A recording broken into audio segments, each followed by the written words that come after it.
میرے بھائی اور میری بہنوں، دنیا میں آ جانے کے بعد ہمارا سب سے قیمتی اثاثہ ایمان ہے۔ حضرت عمر رضی اللہ تعالیٰ عنہ پر جب کوئی حال آتا تھا، کوئی دنیاوی حال آتا تھا، تو آپ اللہ سے بہت شکر کرتے تھے، یا اللہ تیرا لاکھ لاکھ شکر ہے کہ یہ حال میری جان پر آیا ہے، میرے ایمان پر نہیں آیا۔ کیونکہ میرے دوستو، ایمان وہ اندر کی مایا ہے جو انسان کو اللہ کے حکموں پر کھڑا کرتی ہے۔ ورنہ آپ یقین کرو، تھوڑی دیر کے لیے سکھاؤ، ایک غیر مسلم کو بھی 10 منٹ میں ہم نماز پڑھنی سکھا سکتے ہیں، وہ 10-15 منٹ میں نماز پڑھنا شروع کر دے گا۔ اسی طریقے سے تکبیر تحریمہ کرے گا، ہاتھ باندھے گا، کھڑا رہے گا، اسی طریقے سے رکوع میں چلا جائے گا، اسی طریقے سے سجدہ بھی کر لے گا۔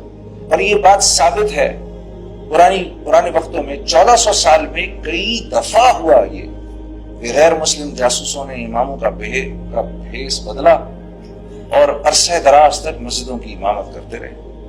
تو یہ اعمال جو ہیں، نماز ہو گئی، روزہ ہو گیا، حج، زکوٰۃ، اچھے بول، میٹھا بول، اچھے اخلاق، اچھے معاملات، اللہ کے ہاں ان کی قیمت اسی وقت لگتی ہے جب دل کے اندر ایمان ہو، ورنہ اللہ کے ہاں ان کی کوئی حقیقت نہیں۔ تو میرا آپ کا سب سے قیمتی اثاثہ ایمان ہے۔ ابھی کچھ دن پہلے میں ایک چیز پڑھ رہا تھا کہ حضرت عبداللہ بن مسعود رضی اللہ تعالیٰ عنہ رسول اللہ صلی اللہ علیہ وسلم کے پاس آئے اور آ کر عرض کی، یا رسول اللہ، مجھے کسی نے یہ بتایا کہ فلاں آدمی کے اوپر جن چڑھا ہوا ہے، اور میں اس کی طرف گیا اور میں نے دعا کی اور اللہ کا کلام پڑھا اور اس کے اوپر پھونکا تو وہ ٹھیک ہو گیا۔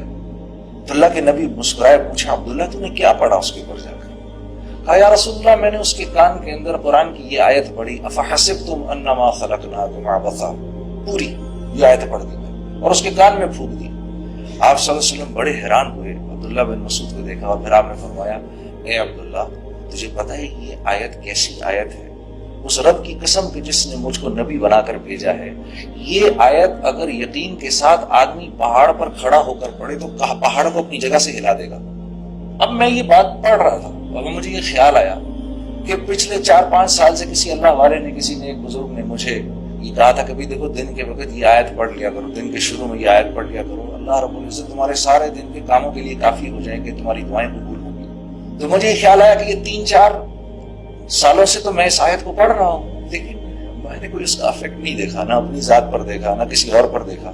تو مجھے وہ خیال آیا، بات یہ ہے کہ عمل تو عبداللہ بن مسعود نے بھی وہی کیا جو میں کر رہا ہوں، انہوں نے تو ایک ہی دفعہ کیا، میں تو 3-4 سال سے کر رہا ہوں۔ فرق یہ ہے کہ ان کے پاس ایمان کی جو مایا ہے وہ ایسی ہے کہ یہ جو آیتوں کے بول ان کی زبان سے نکلتے ہیں تو وہ جو ڈیزائرڈ افیکٹس ہم چاہتے ہیں نا، وہ ڈیزائرڈ افیکٹ جو ہیں وہ ڈیزائرڈ افیکٹ ہو جاتے ہیں، اور میں پڑھ کے رہ جاتا ہوں۔ ابھی ہم حج پر تھے، بڑے فخر سے انہوں نے بتایا کہ بھئی اس سال تو 45 لاکھ آدمی نے حج کیا۔ اب 45 لاکھ لوگوں نے، الحمدللہ اتنی بڑی بات ہے امت مسلمہ میں سے 45 لاکھ لوگوں نے حج کیا۔ لاہور کی آبادی 45 لاکھ کی ہے، تو مکہ اتنا چھوٹا سا شہر ہے اور 45 لاکھ بندہ مکے میں، اللہ نے ان کے وہاں پر کھانے کا بھی انتظام اور پینے کا بھی انتظام، نہانے دھونے کا بھی انتظام، پانی کیسے خرچ ہوتا ہوگا، ادھر دوسری ایمنسٹیز جو ہیں ان کی اویلیبلٹی، وہ کیسے اللہ نے ایک نظام چلایا، اور وہ 45 لاکھ کے 45 لاکھ اللہ سے یہ دعا کرتے ہوں گے، یا اللہ مسلمانوں کو پھر سے عروج نصیب فرما، اسلام کو عروج نصیب فرما، یا اللہ ہماری زندگیوں کو قبول فرما۔ یہ سب کیا کیا دعائیں نہیں کرتے ہوں گے، اور ہم کیسی امیدیں لگا کے رکھتے ہیں ان حاجیوں سے۔ یقیناً اللہ کے ہاں یہ دعائیں تو قبول ہوتی ہوں گی، لیکن وہ ڈیزائرڈ افیکٹس نہیں ہو رہے جو 1.25 لاکھ صحابہ کے حج سے ہو گئے۔ انہوں نے تو 30 سال کے اندر 1.25 لاکھ صحابہ ہی تو تھے جب اللہ کے نبی نے اس دنیا سے وصال فرمایا، تو ان کے دنیا سے چلے جانے کے 30 سال کے بعد مسلمان 3 بر اعظموں کے بادشاہ بن گئے، 3 بر اعظموں کے بادشاہ بن گئے۔ کیا ہوا؟ فرق کیا ہے؟ وہ ایمان کی کمی فرق ہے میرے دوستوں، اور کوئی نہیں۔ اعمال وہ بھی وہی کرتے ہیں، وہ بھی وہی کرتے تھے جو میں اور آپ کر رہے ہیں، بلکہ ہم زیادہ کر رہے ہیں۔ عبداللہ بن مسعود ایک دفعہ تابعین کی ایک جماعت بیٹھی ہوئی تو ان سے فرمانے لگے، اے تابعین کی جماعت، آج تم لوگ روزے بھی زیادہ رکھتے ہو، نماز بھی زیادہ پڑھتے ہو، قرآن بھی زیادہ پڑھتے ہو۔ صحابہ اتنا نہیں کرتے تھے، لیکن اللہ کے ہاں وہ بڑے مقبول لوگ تھے۔ فرق کیا ہے؟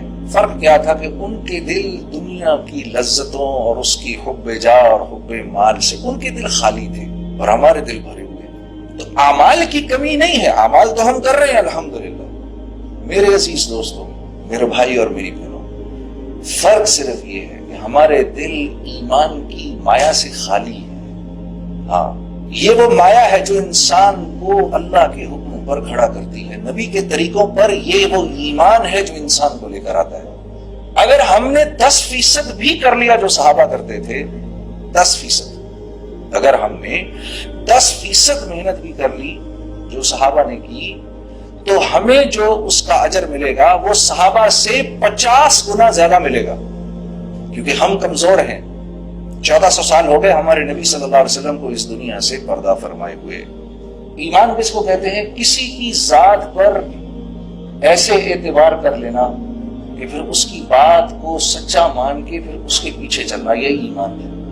ہاں یہ بالکل ٹھیک. تو سوچو کہ کیا آپ صلی اللہ علیہ وسلم کی ذات گرامی تھی کہ جس کی نظر ایک مرتبہ ایمان کی حالت میں اللہ کے نبی کے چہرے پر پڑ جائے، جس کی نظر ایمان کی حالت میں ایک مرتبہ رسول اللہ صلی اللہ علیہ وسلم کے چہرے پر پڑ جائے میرے دوستو، اس شخص کا درجہ اب ایسا ہے، اس شخص کا درجہ اب ایسا ہے کہ قیامت تک آنے والے جتنے اللہ والے، جتنے غوث، قطب، ولی جتنے بھی ہیں، وہ سب مل کے بھی اس صحابی کے درجے کو نہیں پہنچ سکتے. یہ میں آپ کے سامنے ان کی بات کر رہا ہوں. آپ سمجھے میں نے کیا کہا؟ کسی کی بات کو ایسے مان لینا، اس کی ذات کو سامنے رکھتے ہوئے اس کی بات کو ایسے مان لینا. تو میں کس کی بات ماننے کو آپ کو کہہ رہا ہوں؟ جن کے چہرے کو ایمان کی حالت میں اگر کوئی دیکھ لے تو اس کا درجہ اللہ پاک کے یہاں ایسا ہے کہ کائنات میں جتنے کتب غوث اور ولی آئے وہ اس کے درجے کی برابری نہیں کر سکتے. کسی نے حضرت حسن بصری سے پوچھا آپ افضل ہیں یا حضرت امیر معاویہ افضل ہیں؟ تو چیخ نکل گئی حضرت حسن بصری کی. آپ نے فرمایا اور تابعین میں رئیس التابعین کہتے ہیں ان کو. حضرت حسن بصری کو کیا کہتے ہیں؟ رئیس التابعین. تابعین میں سب سے بڑے تابعی تھے یہ. حضرت علی کرم اللہ وجہہ کی صحبت ملی ان کو.